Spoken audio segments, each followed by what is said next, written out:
What's going on, guys? Welcome to another episode of the Always Be Building show for the Dynasty Football Factory. I'm here with Ben Wink, and this is Puma Drew. Ben, what's going on, man? Good to see you. We've been off for about a week, but glad to have you back and glad Yeah, for starting another show. How you doing, man? yeah, sir. Good to see you too. I'm excited to talk about some 2024 trades today. I've been good, enjoying the peak of the off season here. Oh yeah, absolutely. It's tough. It's tough to get, you know, a premium. Like it's not as heavy as it was in draft season, but we still find a way to talk about football. A lot of people ask me like, how are you even talking, like there's nothing's happening right now. I said, no, you just got to look hard enough. There's always Yep. something happening in dynasty football, so don't worry about us. We're good. So yeah, we got a trade show. We're gonna do, kind of figure out what kind of value we hold on certain players and certain trades, draft picks for the 2024 class. We'll get into a few of those. We got each a couple of those from various leagues we play in. But just to get us started, let's just jump right into some of this news that we've got. Even today, probably be from whenever you're watching. Dalvin Cook is on the brink of being released, or at this point when you're watching, has probably already been released. What is your immediate reaction for Dalvin Cook when you first see that? Just him. What do you think about this? Obviously, it's a little scary for Dalvin Cook, but if you're a Dalvin Cook manager, you kind of were already probably pretty scared. And Yeah. I can speak for most people, I think, when I say that I was already kind of fading him pretty heavily this offseason. But honestly, the confirmation that he's gone might even give you some peace of mind. There's definitely some opportunity here with a good landing spot. We've heard rumors about Miami and Yep. Buffalo and stuff like that. Either of those would be pretty sweet for him. I do think Dalvin Cook is kind of washed as like an actual player, so I'm not really buying at all unless the cost is super cheap. But yeah, I don't know. Well, it'll be really interesting to see where he ends up for sure, and we'll have something to talk about then. Yeah, absolutely. Yeah, like this was kind of writing on the wall. As soon as June 1st hit, you knew everybody was gonna start to make cuts and make a whole bunch of moves. There's gonna be a whole bunch of more landing spots. We still have other players to talk about too. But yeah, I just like, again, I'm not really going to look to buy a Dalvin Cook. Even if he goes to a landing spot like Miami, that's great. That's a good spot for that caliber of running back. But again, you don't know what that really means for the running back landscape of that team. Like I don't really see them using him in a bell cow role, and especially as he's on the tail end of fantasy elite running back age. Not completely excited about it, so I'm not going to trade for him. But then like the immediate fantasy impact on any player like that, obviously he's a really good running back, is who's up next for the team that he's leaving. So immediately everybody's going to be thinking of Alexander Madison. What do you think this means for him? How do you feel about Alexander Madison as a player? I'm excited for Alexander Madison, the player, but as far as like a dynasty asset goes, he's definitely like a screaming sell. We've seen some crazy trades pop up on Twitter, show up in the DFF Discord of him going for like a 2024 first plus. If you can go get him for a 2024 first plus, go do that right now, please. Yeah, As we're going to absolutely. talk about, as we talked about last episode, 2024 class looks real good, and Hmm. Alexander Madison is good, and he could have a great year if they don't make any changes to their current running back room.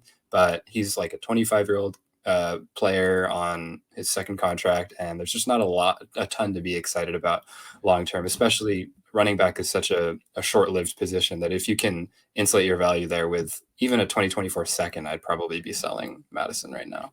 Yeah, and I have him in a couple leagues actually, and I haven't started just yet, but I probably should start within the next couple of days, kind of fielding what I can get for Alexander Madison. I'm gonna wait a little bit just in case they add somebody.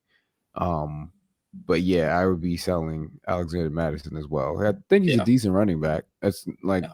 in redraft, like yeah, 100%. If they don't add anybody, that's a great addition to a running back room on your fantasy team. But like you said, dynasty wise, 25 years old, he does put up decent numbers when Dalvin Cook was out.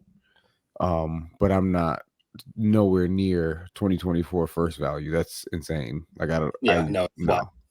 No, It's I crazy. like even his even like there's nothing in his profile that would show he's worth the 2024 first now that Dalvin Cook's out of the way. If that was Yeah, the case, we would have yeah, seen him be featured with Dalvin Cook. Like we would have seen Dalvin Cook's uh snap shares get dropped and his carries get dropped. Like it would have been more of a split, and it was completely Dalvin Cook, no Alexander Madison until he gets pulled or until he can't play in the game. So that'll tell you something right there. It's just replacing. He's not Dalvin Cook, if that's what you're. It's yeah. like 25-year-old Dalvin Cook probably warrants a first round, a future first round pick, not Alexander Madison. Not the People are going to same. be disappointed when it's just a committee next year. That's Yeah, all. exactly. Yeah, Dwayne McBride to the moon. So Yeah, there you go. There you go. That's the guy. yeah, exactly, exactly. So yeah, so that's going on right now. So we'll wait to see what happens with Dalvin Cook, where he lands. A little bit of training camp buzz, of course, with the rookies that we've got coming in. We've seen a few of the QBs. Of course, we're not going to talk about how small Bryce Young looks behind the Panthers' offensive line. We've done that already. So, how do you feel about what you've seen from the first couple looks of on-field throws and everything from these first three QBs? And do you think that they all start week one? You think they're all so far? I know it's only June, but do you think they're all in a position to start for their teams? Yeah, I mean, we've seen some pretty exciting stuff from them. They all seem to be doing just fine in clips. No horror stories coming out, which is really all we can ask for at this point because we're Yeah, not really going to make any decisions on these guys quite yet. But right. I do feel like it's sort of trending towards all three of them starting week one. I think Richardson has apparently looked really good and been sharp, and Stroud has looked really good and been really sharp. So all the buzz seems to be trending towards the direction of us seeing all three of these guys on week one, which is really exciting. Yeah, that is exciting. I already assumed that Bryce Young would be starting week one. That was never really a doubt in my mind. Um, CJ, yeah, no, I didn't really think because Davis Mills is not any type of veteran QB. So it wasn't like, yeah, let's just let him learn behind the vet. Like, nah, he's basically the same youth in the NFL as CJ Stroud is. So and then Anthony Richardson, he's in a perfect spot. If they had a bona fide veteran that was kind of on the way out or like a journeyman that he could learn from, then yeah, sure, sit behind him. But in June, I'm pretty confident saying that these three rookie QBs will be able to get the week one start. So not saying I'm going to be like on a hype train any week one for any rookie quarterbacks, but um yeah, I think right now I would say they're all on track to start. There's nothing I saw in any of the clips or anything. I'm like, ooh, I don't know if he's ready. It's early, but I think they'll be okay starting week one. They Yeah, went high enough to yeah, for warrant sure. starting the first week. So we'll see. Um, what else we got? Javonte Williams. Of course, the running back from Denver Broncos had the catastrophic knee injury early last year. I believe it was week 4. I want to say. Yeah, Could somewhere be around there. could Might have be been a wrong. little Somewhere later, I around think. there. Yeah, I know it was a little bit before Brees Hall's injury, but Mm, um, yeah. So Javonte Williams, it looks like he's been out there, making cuts, and yeah, he's progressing a little bit faster than we thought with having multiple injuries to that one knee. It wasn't just a torn ACL. He had a couple things going on in there. So um, how do you feel about that? And what's your temperature on Javonte Williams? I never even asked. Like, how do you like him as a running back and moving forward with this injury? yeah. I talked about Javante with Paul a couple weeks ago on the factory tour over on the YouTube channel, and I sort of feel pretty lukewarm about Javante. At that time, I sort of felt like he was a pretty good sell at cost, but honestly, with how he's looking in training camp, it's probably worth checking in with your league's Javante manager. And if they seem to be still sort of scared about the injury, and you can get like a solid value for him, I would go ahead and do that. But he's not like it's not still a very cloudy situation, but it's nice to see him trending in the right direction. I liked him a lot as a prospect, so I Yeah, hope I hope he turns it around. I hope he comes back and looks something like himself. But I don't think you should expect much from him in 2024. I think it's yeah, more of a no, long-term investment. right. I'm thinking the same thing. They signed Samaje Perine. I gonna assume they're gonna sign somebody else, not a big name, obviously, but somebody just to give them depth so they don't have to rush back Javonte Williams because they're in a the Broncos as a team are in a not a win now window, but like kind of at the same time because you gave Russell Wilson all that money, you bring in Sean Payton, they're trying to make sure that nucleus of receivers somewhat stays competitive and I don't think they're going to trade Jerry Judy, so I feel like they want to compete in the AFC West, and in order to do that for like the next 3-4 years while you have semi prime Russell Wilson, you're gonna need Javonte Williams, like your 22-year-old stud running back, to be healthy. So I don't see them really rushing him back. Um, and I think that's probably a good thing, even if he's like ahead of schedule or whatever the case is, like that's great. But and if you want to be able to get him onto the field at some point in 2023, like by all means, yeah, make sure he's, getting reps and getting a few snaps here and there. But I'm not expecting him to just be ready by week one, but at any point in the season, take RB1 type numbers to anybody's fantasy teams. That's just not, he's not like, I don't see him being like having an Adrian Peterson type of like 7-month, 8-month ACL turnaround, them rushing for 2,000 yards. Like that's not the type of player we're talking about. Yeah.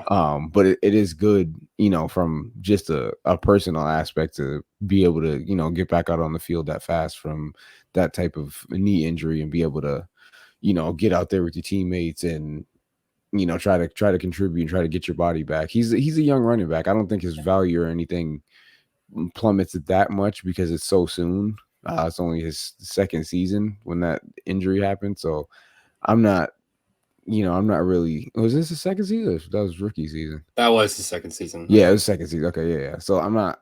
I don't think that really hurts too much of his long term value as long as they don't rush him back out onto the field. I think he'll be fine. But Yeah, that's he's good to having a hear. little J.K. Dobbins arc for him. And J.K. Yeah, Dobbins is like a exactly. top 18 guy right now. So Yeah. And I was gonna say, perfectly, I still love yeah, J.K. Dobbins as a dynasty running back. So perfectly it's fine fine player to as have. long as you don't. Yeah, as long as they don't rush him back, then it's good. That usually only happens with a stud running back. They'll rush back like an established guy already. That's when they're like, oh, Mm. you're good. All right, let's put you on the field. We need you. So so that's good. So hopefully he continues to recover quick. So last bit of news before we get into these few trades that we got. D Hop, of course, news came out last week that the Arizona Cardinals have let go of DeAndre Hopkins, star wide receiver for them for a few years. Again, always usually the quarterbackless star wide receiver who can get it done with anybody. What is your favorite landing spot as of today? What date of recording? He is still not signed with any team. What's your favorite landing spot for D Hop? My favorite landing spot for him from a fantasy perspective would probably be the Jets, and from an Okay. NFL perspective would be the Titans. I like the fit in Tennessee. I think that he would help the development of Will Levis quite a bit, having Hmm. a big catch radius target to have over there, and he could help Traylon Burks with his development, and they could complement each other quite nicely. I think Burks could be really good in like a Z role across from Hopkins at the X. Hmm. And then as far as the Jets go, it's kind of a similar thing. You have Garrett Wilson over there, who's great route runner, great contested catch guy, and would learn a ton from Hopkins. And you Yep. also have Aaron Rodgers over there who would absolutely love playing with DeAndre Hopkins. Right. And I think that Hopkins is probably at the point in his career where he could be a wide receiver one on a team, but we'd Hmm. probably rather see him be more of a complementary part to a receiving core instead of the mainstay there. So I think that the Jets could be a nice spot for him. You see 5, 8, 9 catches a game and 60 to 80 yards and a touchdown here and there. And you Yeah. have a perfectly fine, perfectly startable fantasy wide receiver. So Yeah. No, I agree with that. I like the Jets landing spot. I didn't really think about that one too much. The big one I have in my head is the Cleveland Browns. I think that would be good for both fantasy and NFL, like real football. Um, you know, p- Repairing him with Deshaun Watson would be, a really good thing to see. Of course, that would he be had sweet. him, had him in Houston for a couple years, and he put up crazy numbers. Um, and then he's never had that type of complimentary receiver next to him. I mean, last time when he was in Houston, the next best receiver on the team was Will Fuller. And Will Fuller had his day. He Yeah. had his blow up games. Probably a great best ball player. Um, but now that if he goes to Cleveland with Amari Cooper, Elijah Moore, Donovan Peoples Jones, like that would be a good landing spot overall for the Browns. And I don't think we're gonna get wide receiver top 12 numbers out of D Hop if he goes there, but definitely a very serviceable number two. Um, Yeah.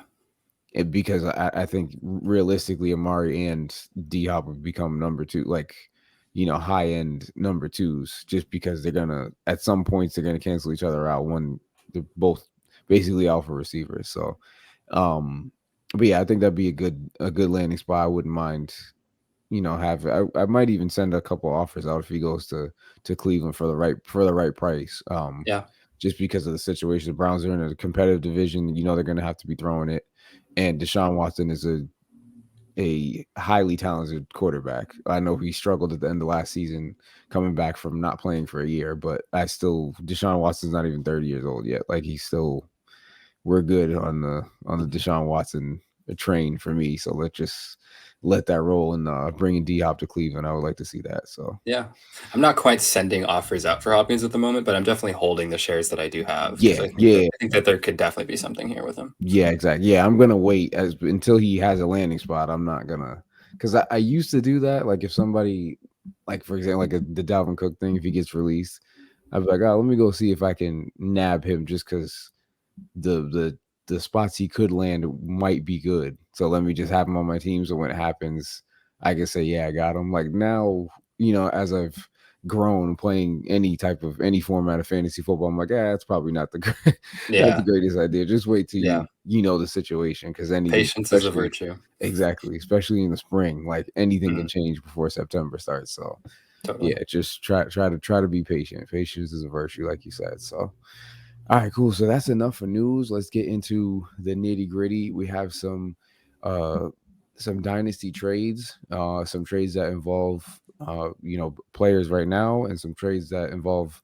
some future picks, some 2024, some Devy picks. So definitely excited to start this one. We're going to be doing this a lot more often throughout the off season and even in the regular season as well as we're playing, just because we can I think it's a good way to test or to see how we value certain players, certain trades, and what we would do as managers individually. So um if you want to start off with the first one, this is one that you were able to field, and then we'll talk about that one.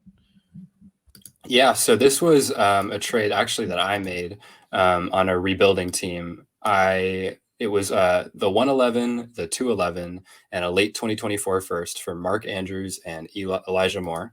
And this is a tight end premium league, and I Okay. did make that trade before I knew where these firsts were going to land. And I Okay. was definitely pretty disappointed with or not the first, with where the 2023 picks landed, and I was definitely pretty disappointed with how they turned out. Anyways, yeah, the main thing I want to highlight with this trade, though, is who I'm targeting at the back of the first with that 2024 pick. Mhm. So this team that I have has Justin Herbert already at quarterback, and it has a team full of nobodies. So I'm Okay. probably going to be hitting the 102 because there's another guy in this league who's definitely going to out tank me for the 101. Okay. So I'm hoping that I can get my hands on Marvin Harrison Jr. at the 102. Nice. And I have a couple pieces already. I have Zay Flowers on that team. I've got Dulcich. I have Juju. I have Marvin Mims. And what I'm hoping to add at the end of the first is a quarterback. I'm thinking about Quinn Ewers. I'm thinking about Michael Penix. I'm thinking about anyone who could rise in the 2024 class who we've talked about and who we will talk about going forward.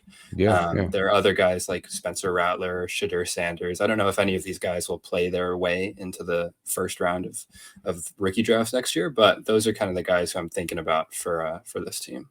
Yeah. Absolutely. I think this is a good trade, especially if you're planning on doing you said Justin Herbert and a bunch of nobodies, right? That's Yeah. your squad. Yeah. So if you're planning on kind of rebuilding anyways, this is a great way to do it. And I don't think you're losing too much with giving Elijah Moore up.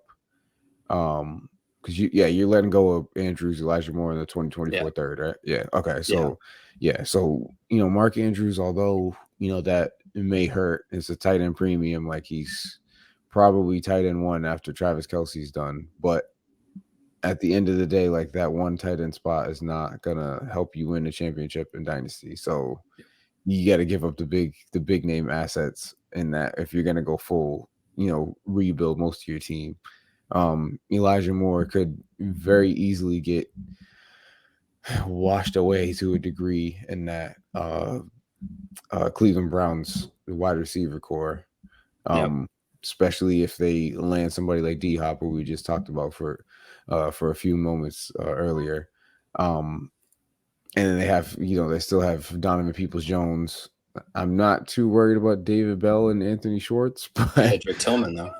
yeah, but they do. Yeah, exactly. I was just about to say, but they do have Cedric Tillman. So Elijah Moore, it's a nice addition. He's a good player. He popped off at the end of his first season, but I don't know if that's really like a huge loss for you, especially rebuilding. So the draft picks are key to rebuilding. Like that's how you do it. Whether that garnishes you drafting actual younger players to rebuild within the next like 2, 3, 4 seasons, or giving you cachet to go get some already established guys to do like a quick turnaround type of rebuild. Yeah. Like those, no matter what, that's just value built in. That's everybody wants picks all the time, no matter how much you say like, you don't know. Like if a pick gets thrown at you, you're gonna look like it's just like, ooh, it's just the allure of the unknown. That's just how picks work in Dynasty. So yeah, that's a good one. I probably would have, I would have pulled the trigger as you. I don't know if you offered it went to you or not, but I think that was a good deal. I'll definitely take the pick side of that trade. I got offered that, and if I had known those picks were the 2020 picks were going to be as late as they were, I probably wouldn't have taken it. But obviously, you Okay. never Oh yeah, really you said they were late. know. Yeah. And I ended up not even picking at the 111. I ended up trading that pick and trading up, and that's how I got Zay Flowers on that team. But Gotcha. yeah, Okay. don't feel too much regret about that one. But yeah, No, that's not. That one's not too bad. No. So next trade we're gonna talk about is one that happened in one of my leagues. So one side of the trade is again Mark Andrews involved in the trade. Mark Andrews, James Robinson, and Travis Etienne go for Tony Pollard, Dalton Kincaid, and a 2024 first. So I will get your opinion on this trade first. What side would you rather have, the Pollard, Kincaid, and 2024 first side, or Andrews, James Robinson, and Travis Etienne? I'm probably taking the Andrews ETN side here, but it's really by a nose because it's really mostly about Dalton Kincaid, because I think that this trade predicates on you valuing Andrews and Kincaid around a 2024 first.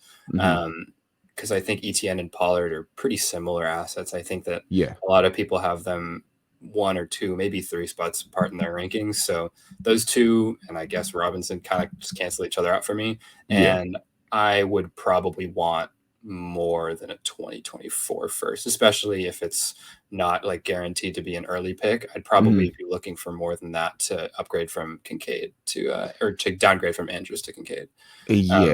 So yeah, I don't know what you think about it, but that's just a little pricey on Kincaid for me. Yeah, and I agree. So I know both. This is one of my leagues too, and I know both of these managers. The guy getting Kincaid has Josh Allen, so I get it. But Kincaid is not like as a rookie tight end. Like that is very. Both of these teams are like they have teams built that they could win the league. Like not like top 2 teams, but they have solid roster, like a little bit above average, like not middle of the pack type teams. Like they're good. They're definitely playoff contenders. For sure.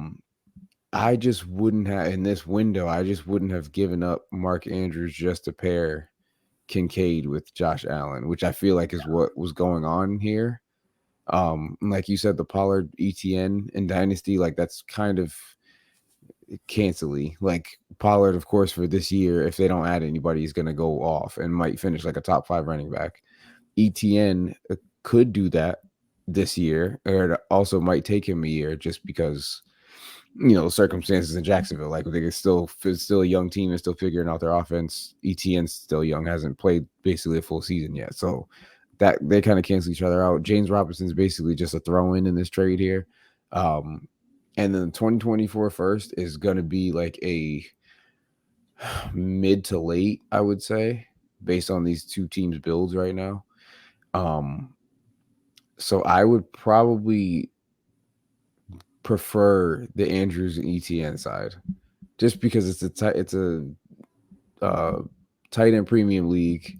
Mark Andrews is an established tight end. ETN is on the rise. Pollard is on the rise for the next year or two at least, but he's not. I would still rank ETN over Pollard in Dynasty. Would you agree? Would you agree with that? Yeah, but it's not by a ton for me. It's but not. I still It's have not by a ETN ton. over Pollard. He's younger. He's better Yeah, prospect coming out. More yeah. opportunity. Like Probably. I just wouldn't bank on the whole Kincaid Allen for the future type of thing Yeah, just yet. Like I feel like that's a little bit pricey to it's give a up. big bet. Yeah, and he's banking, and this manager I'm talking about, like he gets Josh Allen, and almost like that's his guy for fantasy. He had him one season, one of our redraft leagues, and then he won't come off of Josh Allen now. Like anytime he comes up, he's like, no, Josh Allen's coming to be on my team, I and it respect that, just. man. Yeah, I I respect respect. that. Yeah, he's going after his guys. I can't hate on him that much. It's It's still a not game at the end of the for day. You him. gotta This is a gotta good have fun trade, with and it. yeah, exactly. So, not that it's a bad one. I just wouldn't. I would ask for a little bit more. That's all. Yeah. For Mark Andrews at least. That's the tight end part is the one that's getting me. So, Exactly. Yeah. yeah. So, all right. So I have another dynasty, tight end premium Superflex trade.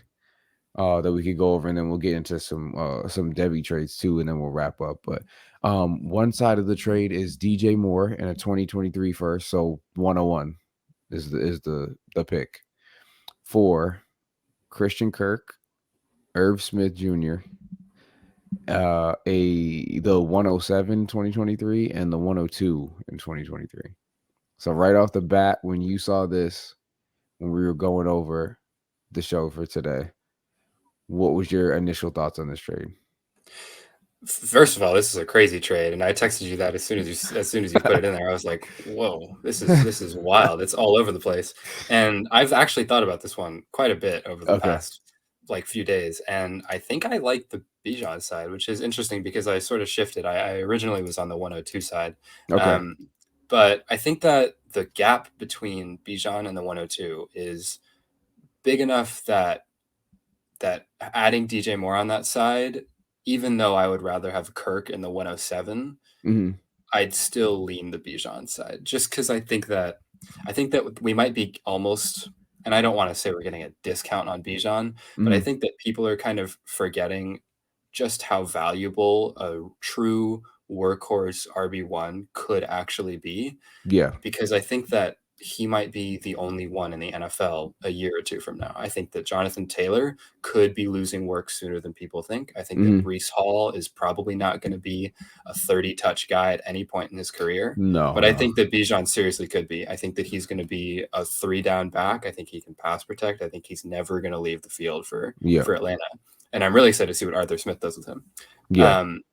So it's enough for me on that side, just having Bijan there, that the gap between Kirk 107 and DJ Moore just isn't quite enough for me to want to move back that one spot and give up this absolute stud that is about to enter the dynasty landscape. Yeah, I agree. And the team that is receiving DJ Moore on the 101 has Christian McCaffrey on the team. So now they have McCaffrey and Bijan. Oh my God. So yeah. So Jeez. the 102 and the 107, like that is hefty to move up just to get the 101. Like in a draft, you never know. Like the guys in your league could say one thing, but like 102 to 101, if you were targeting a guy that's like a punch in the gut if they take the guy you want. Like that's the top of the draft. Like there's nothing you Yeah. can. And it is a little like Christian Kirk. Think still has like I don't think we're gonna see as much of Zay Jones and things like that this season with Calvin Ridley coming to the Jacksonville's receiving core. I think it's going to be Ridley, Ingram, and Kirk are going to be the main pass catchers on the team. Irv Smith has a very, very nice opportunity in Cincinnati to be the third pass catcher on that team and kind of squeak Tyler Boyd out of the side because Irv Smith is an extremely young tight end. He's extremely talented. I believe he's only 24 years old and he landed Really? on Cincinnati somehow. Yeah, he's really young. So I think he came into the league at 20. I think this would be his fourth season and he came in the league at 20. So he's just, but the Vikings until they got Hawkins and just didn't use the tight end position. They don't throw it to the tight ends. And so they got a guy like Hawkinson. So Irv Smith and Cincy like that. I think this trade happened before he got traded too, or before he signed with them too. So now looking at that, I'm like, oh, that might be a thing, especially the tight end premium. But yeah, the 101 and DJ Moore like that. Bijan's gonna be a workhorse, bro. Like it kind of is worth it. I like the Bijan side slightly, but I don't think like it is kind of a crazy trade, but I don't really hate.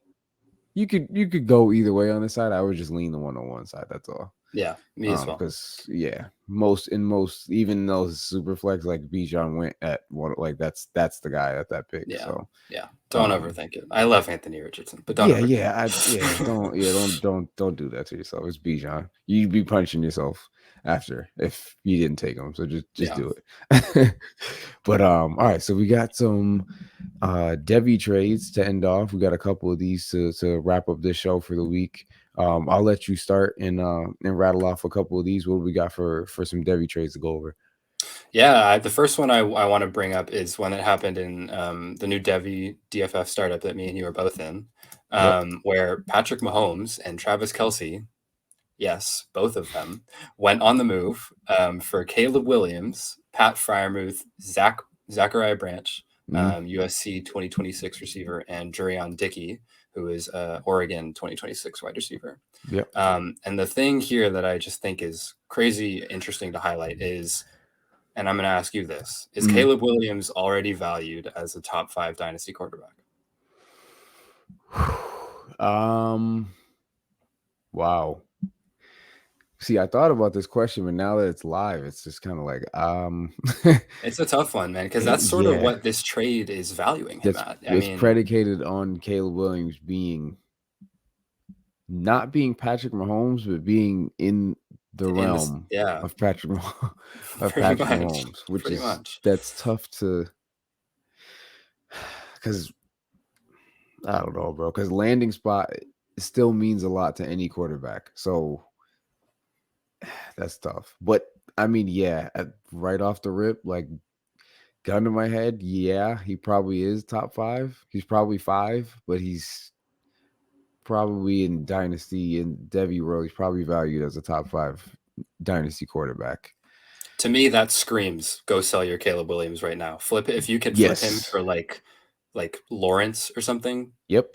I'm doing that. Lawrence plus? No way. Give me that all day. Yeah, absolutely. Because like I feel very strongly about Trevor Lawrence, and I feel like he's going to be like cement himself in the top 5 for like the next 5-6 years. Like it's just, I don't know if it's quite this year, but it's gonna he's gonna establish himself. I don't know who he's kicking out of the top 5, but I don't really feel very strongly about him being in that top 5. So if you can move, that's a good point. Kind of, if you want to do that now for the Caleb Williams, if that hype train is where it is, make that type of adjustment.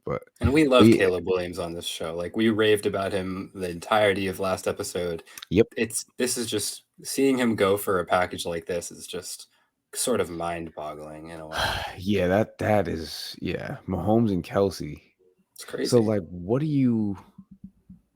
You got to be tanking then. I'm like, you're giving it all up at this Yeah, point. this is definitely like a full tanking team for sure. Yeah, like let it go. Yep.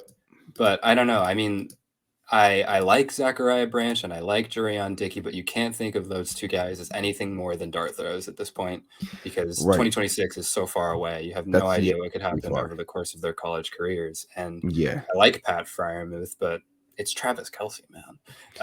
So Yeah. I don't know. It's Yeah. just this is a crazy trade for sure. That's why I Yeah. wanted to talk about it. It's crazy. Yeah. And like you said, like Zachariah Branch and Jerry and Dickey, I have pretty decent confidence in them being NFL guys. I just like Especially Branch. I like yeah, Branch a lot. especially Branch. Yeah. But it's just it's very far away. That's my only like anything like injury, they transfer and don't get like it just a lot can happen to move. Injury's the big one, man. That would be Yeah, scary. injury's the big one. Yeah. Because I can rattle off a couple off the top of my head. Like, oh, I thought he was gonna be something. He just kept getting hurt. Like, but for Mahomes and kept like that's steep. That's steep. So but you never know. I guess we gotta wait till Yeah. 2026 to figure out whether this trade was Yeah. was a good one or not. I So love the Caleb hype, man. I'm here for it, but it's just I think that the smart business decision here is definitely to see what people think in your leagues about Caleb. yeah. I would like just even if your team is terrible, like I'm not moving Patrick Mahomes. That's the only This also gives that you a good sense of where the Devy or the 2024 101 is going to be valued. Like yeah. we thought this 101 was crazy. You guys wait Yeah, till next this year, man. one, they're giving up arms and legs already. It's Yeah, only June. it's gonna be I can't crazy. wait to It's I'll only probably be June. part of this too, so I Oh can't even yeah. hate that much. Oh So yeah. Oh yeah. but all right. So there's another one that we got. I Yeah. will let's read through this one. So we got Braylon Allen. So these are Devy guys. So Braylon Allen, running back for Wisconsin. Sam Laporta, Ted McMillan for Branson Robinson, Brandon Ennis, and Hakeem Williams. Ooh. Okay. Yeah, All so right. this is a straight Devy trade here. I Yes, don't know. this is You go first on this one. I want to hear what you think because I know that you're a big Braylon Allen guy. yeah, this is full. This is full Devy. So okay, McMillan, Branson Robinson, Brandon Ennis, and Hakeem Williams. So I would probably take I'm probably taking the McMillan side. Yeah, Oh no, hold on. Sorry. the No. Braylon Oh, Allen side. McMillan's in yeah. Yeah. No. I'm No. taking the Ennis and Hakeem Williams side. Okay. Only because like just thinking of Devy Dynasty wide receiver value, I think Brandon Ennis is gonna be one of those like very solid, very consistent wide receivers in the NFL. And I know it's Ohio State, it might be a little bit biased, but him and Hakeem Williams is like a super athlete. Like I like the value of those Yeah. two guys. Branson Robinson's a little bit of a hammer. I don't know what he's gonna translate to at the NFL level, especially how the running back position is used right now. But I just like that for if this is basically like a strict other than Laporta, but this is a strictly Devy trade. I love Braylon Allen, but there's a lot of value in those receivers on the other side of that trade where the Robinson, Ennis, and Hakeem Williams side. Yeah. This is one that we're going to disagree on then because I'm pretty All comfortably right. taking the Braylon Allen and Sam Laporta side, and I'm a big Okay. Sam Laporta fan too, so that could be Okay. part of Okay. why I'm leaning that direction. But I think that really Braylon Allen is pretty far and away the most valuable asset in this trade, and then I would Yes, I agree. cautiously say that Sam Laporta is probably the second most valuable asset in this trade. Mm, So for me, that's enough that even if you're giving up Ennis and Williams, I'd still pull the trigger on this. I think that Braylon Allen, even if he doesn't end up being like a stud, is probably going to be like his floor is probably a top 30 guy at least, which is definitely going to be a startable contributor to your team pretty much as soon as he gets in the league. He's going to be a going to be a great player. He's going to have a good season at Wisconsin Yep. this coming year. So I think that I'd probably lean that side. I like the opportunity Laporta has in Detroit as well. So Yeah, yeah. And this wasn't like this wasn't an easy pick for me to pick the innocent Hakeem Williams side, but because we already talked about like Braylon Allen's my favorite yeah, running back coming out next year. I just am looking from a not a Devy lens, but I can like my eyes immediately went to I was like, oh, Ennis. Okay, yeah, hold you're on. much Let's more experienced with Devy too. So yeah, but just yeah, like I see your side of the I see your side of the story too with the especially the Sam Laporta. Like I kind of my eyes just kind of glazed right over that as I went through this trade. But that you made some good points too. Like I do like Sam Laporta too. And if most people now are playing tight end, whether it's full point, half point, whatever the case is, whatever you're adding onto the settings, like that does he is in a very good situation. So I could see either side of this trade. I just like the innocent Hakeem Williams side a little bit better. So for sure. and then you got one more for us, and then Yeah, we'll wrap up. for sure. So this one involves Kyle Pitts, the big one, for Braylon Allen, Brock Bowers, Jelani Woods, and then a late Devy depleted 2023 first round pick. Just to give you like a general sense of how I value Devy depleted picks, I usually Uh-huh. think of them as one round later than they are. So I would think of that as like a late 2023 second. Um, Okay. I don't know what that pick ended up actually being, but yeah, for the sake of the trade, we'll call it a late first. So what do you think of this one? Um. Yeah, I am. Yeah, give me the heavy side of Braylon Allen, Brock Bowers, Jelani Woods, and the pick. Yeah, Um. It's really just a matter of like it's really Brock Bowers for me. Like yeah,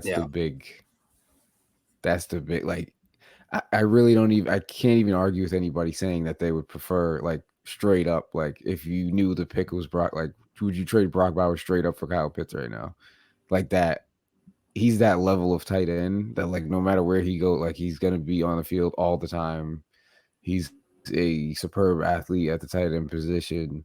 Like Kyle Pitts is a superb athlete, but Brock Bowers does it all at the tight end position. Like he's the full package. Like we don't see too many of these come out of the draft.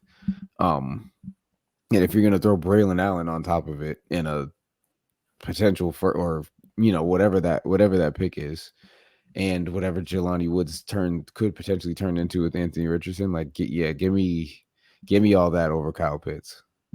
yeah. I'm with you on this one. I think that the reason I wanted to highlight this trade was because I think that Bowers might be a value in Devy right now. I think that Yeah. Bowers should be ranked near the top three of dynasty tight ends. I think that he should be right outside of Andrews, Pitts, and Kelsey. I think that if you could flip or if you could flip Hawkinson and Goddard for a Bowers plus, maybe to like a contender or something like Mm-hmm. that, I think that that's a great trade to make. I think that's a great move to make. I think that as soon as we find out where Brock Bowers is going to be, as long as there isn't an established tight end ahead of him, I think he's going to probably shoot up in value and people are going to get really excited about him. And yeah, and like you said, adding Braylon Allen and a pick on top of that is, I don't know, it's a pretty good package. And unless you are really banking on getting some immediate production and like you're a win now team, obviously you're not going to be trading for two Devy guys and a pick. Right.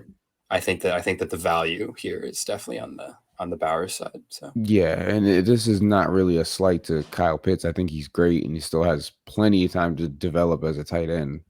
This is only going to be his third season. He's like 22 years old. Like it's not on him. It's just the yeah, other side of this trade is just if you're gonna throw like I said, Kyle Pitts first, Brock Bowers can be legitimately an argument to be had, and then you throw Braylon Allen on top of it, plus yeah. all the other stuff. It's just like, yeah, give me that, give me the Bowers plus. That's basically what the trade is. So This is stacked up. It's pretty much like maybe with the 103 and the 105 next year for yeah, pick, yeah, honestly, which is yeah, quite a bit. And then you add a Devy that's pick on top of it. So right. So if you got to really be thinking Kyle Pitts is quite literally Travis Kelce for fantasy, or this trade is probably not in your favor if you're if you're going to get Kyle Pitts in this situation. So but yeah, that's good. Those are some good trades to go over. We'll try to field some more for the next time that we do another dynasty trade show. But we thank everybody for joining us. Continue to to subscribe to the channel, to like this video, of course, and then go on dynastyfootballfactory.com and subscribe. We have some great articles, some great videos on our YouTube channels. You can follow us on Twitter as well. We got our handles down below. We're always retweeting and communicating. Get to hop on the Discord with us. We're always chatting it up in there. Any of us will answer any of your dynasty questions, or if you just want to chat it up about football, we're always in there. The chat's always buzzing. So, get in there, become a part of the DFF army. And from Puma Drew, this is Ben Wink, and this is another episode of the Always Be Building podcast for Dynasty Football Factory. And we'll catch you guys on the next one.